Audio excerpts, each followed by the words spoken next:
A customs clearing agent means a person authorized to deal with the customs for and on behalf of another person to carry out customs formalities related with the importation, exportation, and in general with the movement and storage of such goods within the customs territory of a given country.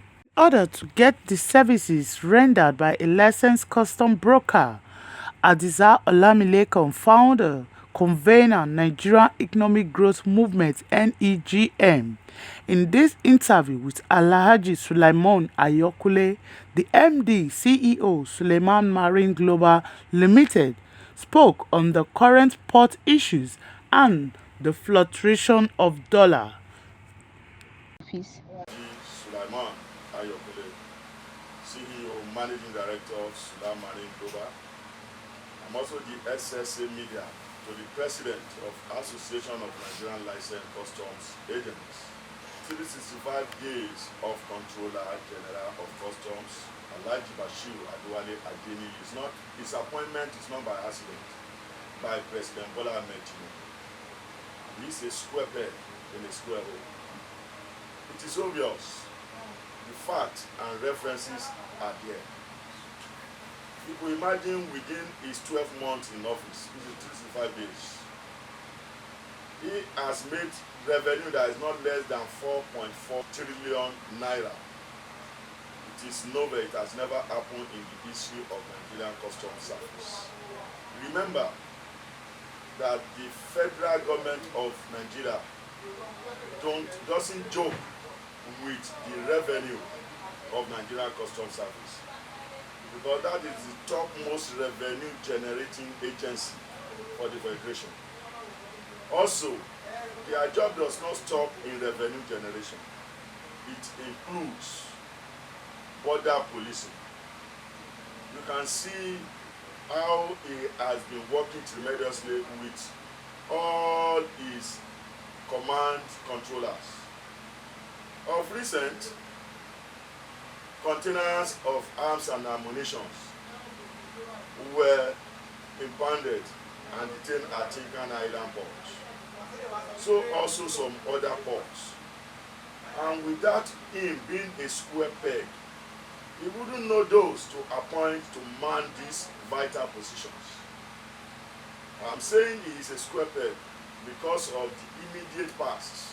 What we witnessed was bringing in a retired colonel to man that agency.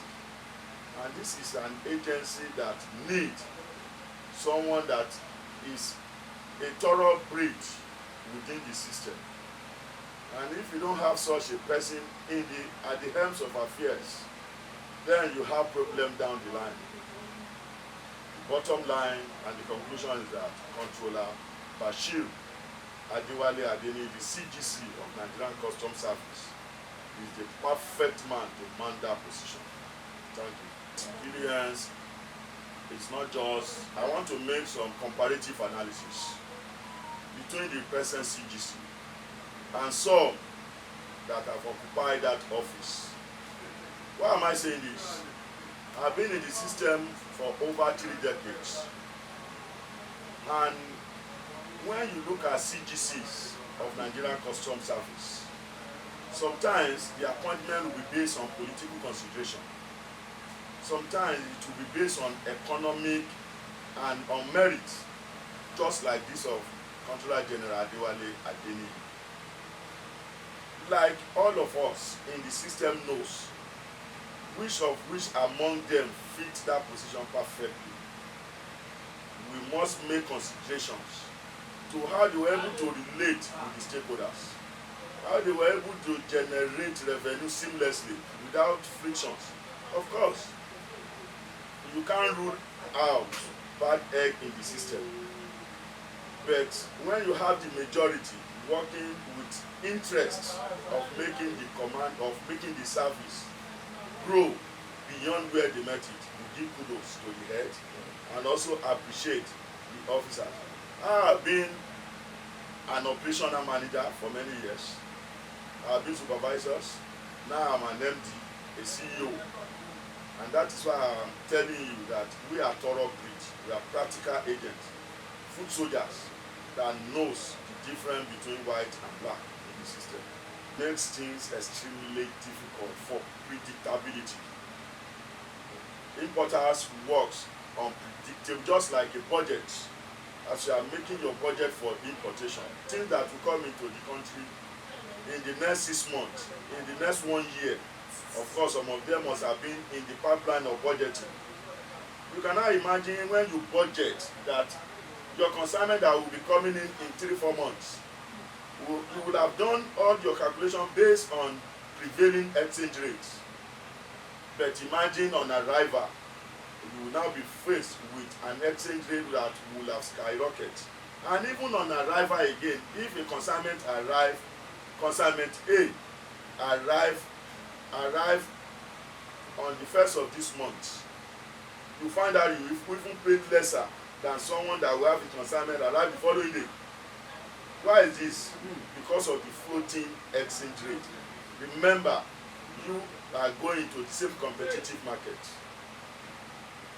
An importer A coming in with consignment that will be paying with the exchange rate of 1,400 naira. While importer B coming on the same vessel but not making payment the same period. I'm talking about duty payment now. Paying with the exchange rate of 1,600. Yet you are going into the same competitive market. This makes it difficult for importer to have a predictable level of expenditure. It is very dangerous for business. It is not the best, and we don't want it to be something that will be prevailing and will continue to occur. Yes, we have been talking about the federal government trying to peg the exchange rate for import purposes, even if it means pegging it at the rate of 1,000 naira per dollar, so that all importers will be on the same page on arrival of their consignment. Thank you. Over the years, getting container deposit refund from shipping companies have been a major challenge. Alhaji equally suggested the way forward. For every import, when we talk about custom duty, we talk about terminal charges, talk about shipping charges, and under ancillary charges. When we talk of terminal charges, that is always charged by terminal operators. The terminal operators are regarded as payees, just to hold your consignment for the period of custom clearance. However, they take undue advantage of some importers' ignorance. The terminal are not meant to be a warehouse. The terminal are meant to be a transit point, whereby you have within 2-3 days, you take delivery of your consignment. But terminal operator prefer increasing their charges, giving you some excuses that will amount to technical delay for them to have more demurrage than rent. We have been hanging on this to make sure that this does not occur, because even for the shipping, we have been talking about not paying deposit, container deposit. The container deposit can be replaced by bond. The bond is just to tell me that, okay, I'm giving you my containers, but pending the time you return my container, this is a bank bond that will be in my care, in the care of the shipping company, until you return my containers. Because this container, even after offloading at importer's warehouse, can be on truck for 2, 3, 4, 5 days. That would have definitely encroached or entirely wiped out your container deposit. And even when your container deposit still remain valid with shipping companies, they hold on to your container deposit, trade with it within the banking sectors, and return meager amount back to you, claiming that they have taken some percentage of it for cleaning and for damages that never occur. And these are things federal government need to look into vividly. It's taking a lot from the importers, and we hope we will get to the root of it, that all this will be a thing of the past. CRFFN is meant to be a regulator of the freight forwarder, just like the name goes. However, I do always ask, how many interventions have they made on behalf of freight forwarders? The shipping companies are giving us challenges. Terminal operators are giving us challenges. Even Shippers Council is telling you now that they want to be part of the regulator because they are economic port to regulators. How many regulators are we going to be with? An average custom brokers, a freight forwarders, carries along minimum of 10, 11 pass access card. We want to make sure that we streamline this and make it just one. CRFFN is a product of act of the National Assembly. They are product of the federal government made by the act, but they are just like a toothless bulldog. We couldn't see anything biting. They have not made any serious intervention either technically or administratively. The best they know is to charge us for their CRFFN charges per container. Meanwhile, they call these practitioners operating fees, POF. If it's practitioner operating fees, lawyers pay their MBA branches only once in a year for practicing. But why is CRFFN taking our POF per delivery of consignment? If you take 10 delivery per day, you pay 10 times. If you take per month, you pay 10 times per month. It's supposed to only be one since it's practitioners operating fees. It is not cargo throughput fees. It is not terminal delivery fees. It is not shipping fees. So CRFFN need to go back into their act and factor a way of generating revenue than sandwiching custom brokers or freight agents. Then what are they taking from Nigerian Railways? They are freighters, but they are not making any payment. Why is custom brokers the center of the gravity of CRFFN? They have other 13 agencies, 13 practitioners they're supposed to liaise and charge for practitioner operating fees. Why only custom brokers?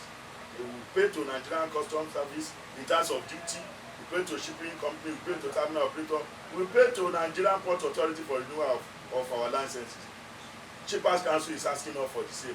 CRFFN is asking us for the same. NCAA at the airport, Nigerian Civil Aviation Authority is asking for similar things.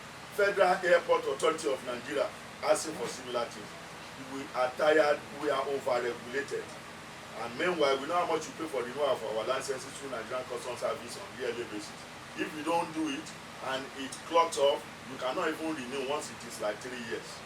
Still in this same sector, and we know the challenges we have been facing in the sector, CRFFN need to do more for us to recognize them as a true and thorough breed practitioner that are to regulate the activities of freight forwarders.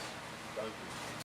While assessing the Customs Controller General of Customs, Bashir Adewale Adeniyi, 1 year in office, he equally suggested on how he will move forward